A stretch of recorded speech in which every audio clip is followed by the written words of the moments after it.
How to get to the fundamental core of existence. After having stripped off all the false layers, a physicist tries to break down physical matter into its most fundamental particles.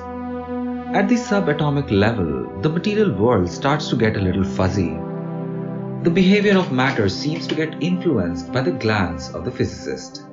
These particles behave like waves when not under observation, and start behaving like particles the moment they are being observed. They start responding to the observing glance of the experimenter, hinting to the one looking that they are looking back.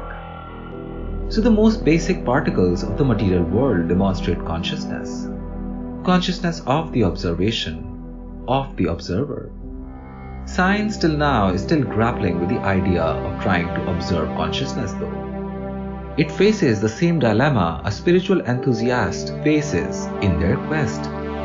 A spiritual practitioner takes an approach similar to a scientist. Instead of tearing down the material world though, the seeker starts from the hypothesis of oneness. Using self-inquiry and ego dissolution as their method, they try to peel off the superficial layers of one's identity in order to reach one's deepest sense of self. When the deepest core is reached though, the same dilemma is felt as was felt by a scientist. Mind seems to have struck a wall, unable to go any further.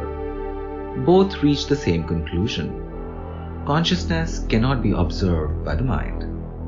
The ultimate layer of existence is not a thing. Although not a thing, it still can't be called nothing, as it does exist. So one of its characteristics is existence. It is also aware of its existence, or in other words, it's conscious. In this state of consciousness, the mind is completely still. The ego vanishes, and an ultimate sense of happiness is felt.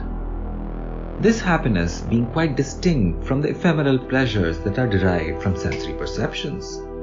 Compared to the transitory pleasures, this happiness is devoid of any predictions of the future, any memories of the past. The mind in its most basic form, closest to its most primitive origin. This state is akin to none other the mind can be in.